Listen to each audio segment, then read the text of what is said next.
Okay, so today we're going to work on week 4 quiz access. This is questions 11 through 13.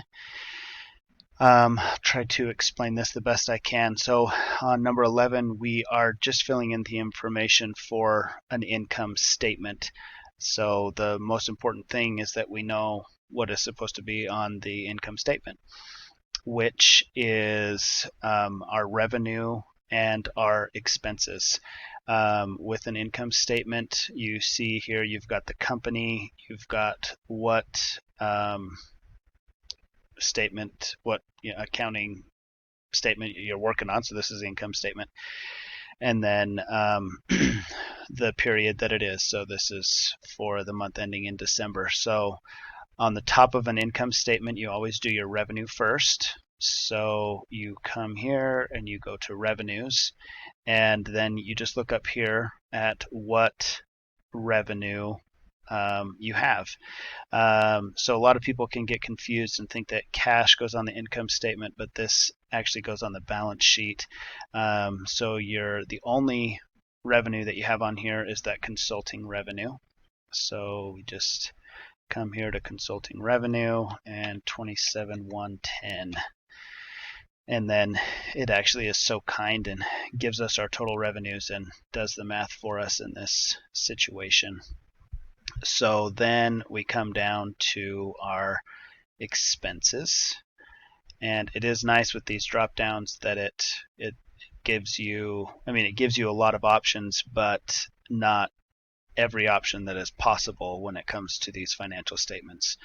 So then you're just looking at the expenses, and this is really nice. And if you're ever setting up a company or anything like that and doing this for the first time, it's always really good to have your rent expense listed like that in your chart of accounts: rent expense, salaries expense, or accounts payable, office supplies. Some people like to actually put like office supplies inventory or INV or something like that instead of office supplies expense, when it is an expense account, to where this office supplies over here is going to be on our balance sheet. So our first expense is going to be rent expense. So we're going to fill that in, and that's 9680. Then we're going to do salaries expense at 5,700, and then telephone at 990, and miscellaneous at 610. So those are our expenses, and it was so kind to do that math for us again here. And then so often we can forget what it actually wants here. So this gives us our total revenue and our total expenses, but the income statement, we have to get our net income, which is going to help us with our retained earnings statement.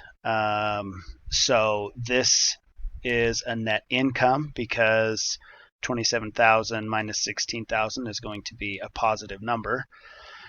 And that number is 10,130. I did that on an Excel spreadsheet.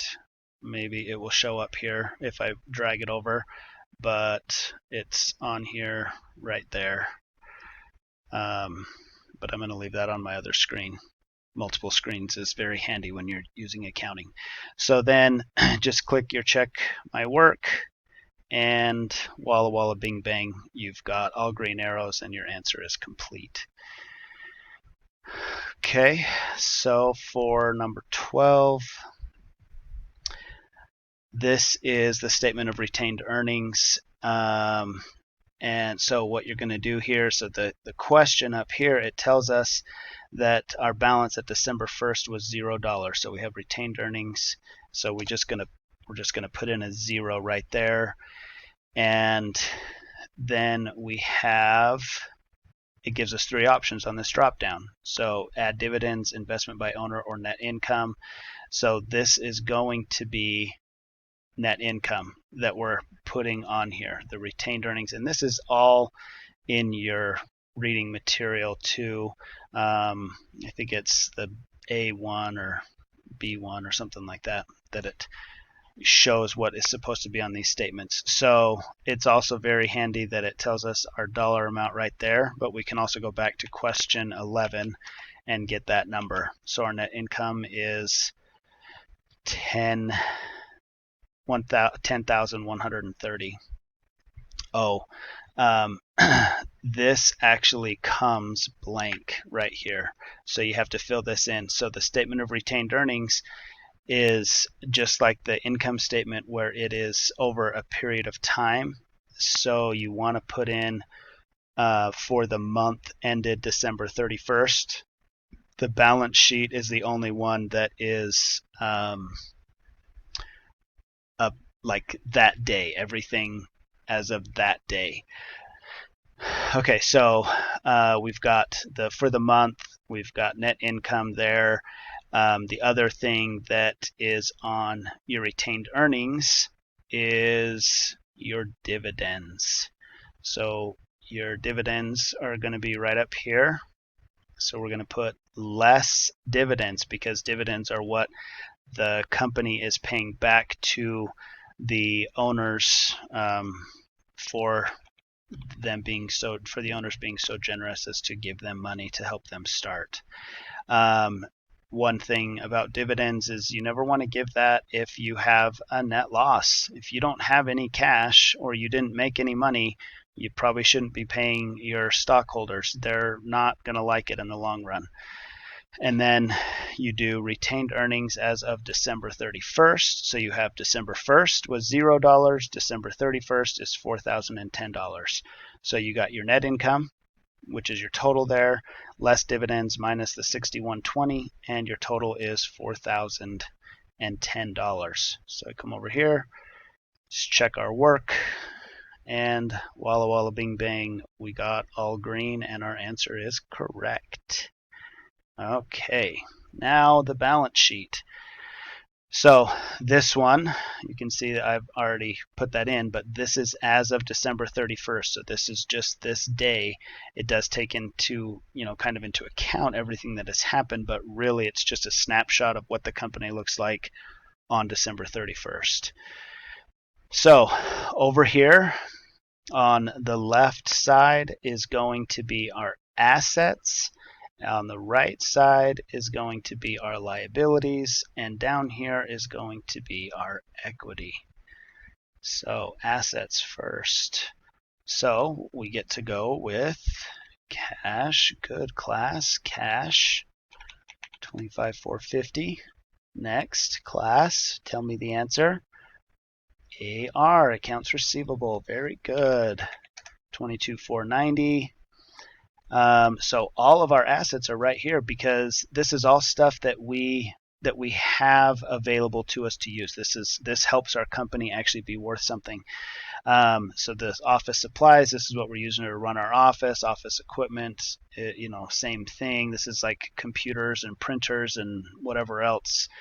Our land, this section right here, not all of that, because it's taking in the other side, but cash to land, those are our assets. So we're going to go office supplies is 5,370, and then office equipment is 20,140, and then land is 44,120. So these guys are doing awesome. It's good money. Okay, so then over here, so that gives us our total right there, 117,000. It's so nice that it does that math for us. I'm sure there will come a time where it's not going to, and just pull out your Excel spreadsheet and do it on both sides. Just create this right here on your Excel spreadsheet. It makes it way easier. Okay, so then over here we've got liabilities. So that is going to be our accounts payable. which is 10,460. I must have had that filled in previously. I cheated a little, I guess, for you guys, not for me. You know, I gave you the answer ahead of time, but it's also right there. So that is the only liability. Now this, if we still owed money on some of this office equipment, it would show like a notes payable, which would also be a liability. But we don't have any of that.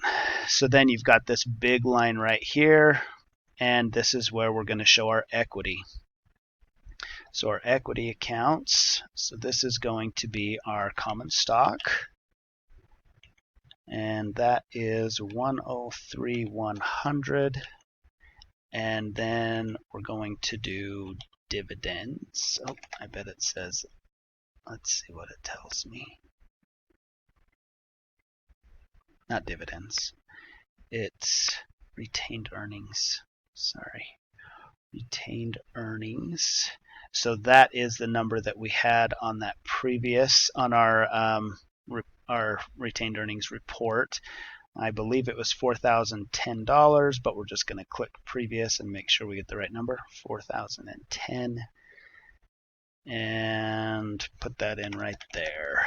So the equity is, you know, remember our accounting equation. So we've got our assets equals liabilities plus our equity. So if this is 117 and this is not 117, we've got a problem, and you just need to double check your math, double check your numbers, and make sure that it's right. These two numbers have to always be the same. Oh, and right here, forgot about that, our total assets. It's asking where our total assets is, and then over here we're just going to fill in this accounting equation. So this is going to be liabilities and equity. So total assets equals liabilities plus equity, 117. All right, let's see if we got it right. Make sure we didn't miss anything. And kapow, we are complete and correct. So there you go. If you guys have questions, please let me know. I'm happy to help.